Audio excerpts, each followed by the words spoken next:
Zether's third eye twitched as he stared at the holographic panel hovering in front of him. The Galactic Academy's Apex Species Index had just refreshed its rankings, and something was deeply, fundamentally wrong. Zether was Krell, one of the galaxy's most feared warrior races. His kind possessed layered exoskeletons capable of deflecting plasma fire and reflexes measured in microseconds. They had conquered 47 star systems through pure military dominance. Strength, speed, and discipline were the Krell way. They had always ranked third. At least, they used to. Dragging a claw slowly down the translucent display, Zether felt unease tighten his breathing sacs. Species after species appeared above his own. The crystalline Vexery now sat at rank 7. The telepathic mind weavers had fallen to 12. And the Krell. Rank 43. His mandibles clicked sharply. Impossible. This had to be an error. A corrupted update. Maybe an academy stunt by one of the younger races trying to destabilize the old order. Zether scrolled upward again, ready to confirm the mistake. Then he saw the top entry. Rank 1, Homo sapiens. Classification, Human. Origin, Death World. Threat level, Apex Predator. Zether hissed, his translator chip struggling to keep up with his irritation. Humans. The soft-skinned primates from that polluted rock called Earth? He had encountered humans before. They were, agreeable. Frail. Almost fragile. No claws. No venom. No natural armor or psionic talent. They couldn't even survive standard vacuum-adjacent environments without artificial suits. Just exposed flesh and unreasonable optimism. Growling softly, Zether opened the detailed assessment, already preparing to draft a formal objection for the Academy Board. Threat profile, humanity. Primary trait, endurance-based pursuit hunters. Zether scoffed. According to the report, humans could maintain activity for 12 to 16 hours without rest, tracking prey across extreme distances using persistence rather than speed. Their upright locomotion allowed weapon use while moving. Endurance, Zether muttered. Who needs endurance when you can strike faster than thought? He continued reading. Humans could survive massive physical trauma. Bones repaired themselves in weeks. Individuals had lived after losing nearly 40% of their blood. There were confirmed cases of humans continuing combat with severe organ damage.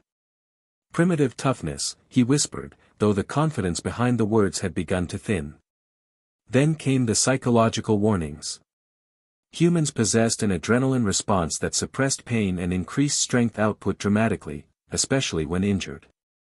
Recommendation: extreme caution when engaging wounded humans. Zether's exoskeleton felt less reliable. And the worst was yet to come. Zether's claws slowed as the report shifted from physiology to behavior. The next warning blinked in stark warning colors across the holographic display. Bonding response detected. Extreme risk. Humans, the analysis explained, formed emotional attachments at a rate considered pathological by galactic standards. They bonded not only with their own species, but with aliens, non-sapient animals, machines, locations, and even abstract ideas. Once bonded, humans would defend those attachments with lethal force, regardless of personal survival. Zether's mandibles tightened. An attached case file opened automatically. Incident, Kepler Station. A human engineer, Jackson Miller, had remained alone at a breached corridor after the evacuation alarm sounded. He had sustained multiple critical injuries: collapsed lung, internal bleeding, fractured spine segments. Medical probability of survival, 0. Miller had held the breach for 47 minutes. Long enough for the rest of the crew to escape. The report ended with a short line that made Zether's breathing sacs constrict. Status: deceased. Found standing. Zether forced himself to keep reading. Tactical adaptability, unprecedented. Humans were the only recorded species capable of weaponizing nearly everything within reach. Farming equipment had been converted into artillery. Medical nanites repurposed as offensive systems. Stellar radiation redirected as battlefield leverage. In zero-gravity encounters, humans had been observed throwing nearby objects at supersonic velocity. "They throw things," Zethar whispered, disbelief creeping into his voice. Then the strategic summary appeared. Humanity was the only known species to survive 5 separate extinction-level events on its homeworld, and not merely survive, but advance afterward. Their stories, entertainment, and cultural myths consistently revolved around overcoming impossible odds. This was not exaggeration. It was inherited memory. With trembling claws, Zethar opened the attached combat footage. The first recording showed a human officer, Lieutenant Rebecca Morrison, during the Frontier Wars. Her ship had been boarded by a Krell strike team. She was wounded, bleeding heavily, her plasma rifle malfunctioning. She hunted them anyway. Using damaged equipment, environmental traps, and unpredictable movement, Morrison eliminated 12 Krell warriors alone. She survived. The second video was worse. A human research outpost on a dead moon had been surrounded by void-dwelling Nexari organisms, creatures even Krell forces avoided. The station had no weapons. Instead, the humans rewired their life support systems into a directed explosion and ignited the Nexari's methane-based biology. 37 humans died. Over 2,000 Nexari burned. The survivors filed a formal complaint citing operational inconvenience.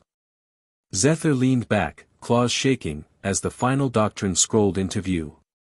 Human military philosophy. If you find yourself in a fair fight, your tactics are insufficient. They did not seek honor. They sought victory. Zethar stared at the glowing display as the final cultural analysis unfolded. Humans, it explained, evolved on a world so violently hostile that cooperation became their most powerful survival trait. Their ancestors survived not by strength alone, but by forming tight social bonds.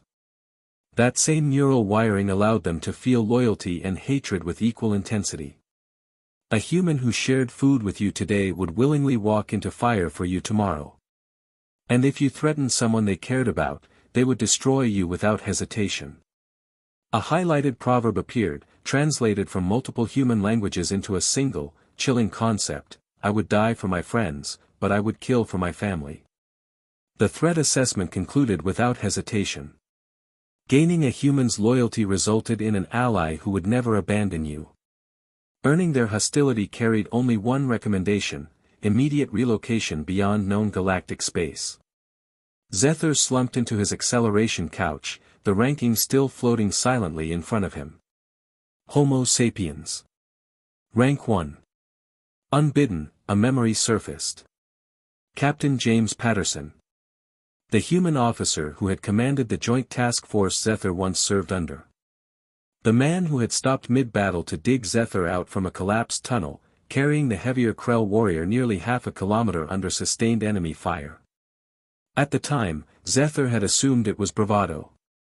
Later, over drinks, Patterson had casually mentioned that his homeworld's weather could kill you, about 30 different ways before breakfast. Zethar had laughed. Now he understood. The communicator on the wall chimed softly, pulling him from his thoughts. A priority transmission from command scrolled across the screen. Diplomatic relations with human territories are now priority alpha. Hostile engagement is strictly prohibited. Repeat, do not engage. Zethar closed the database with a slow, careful motion. The room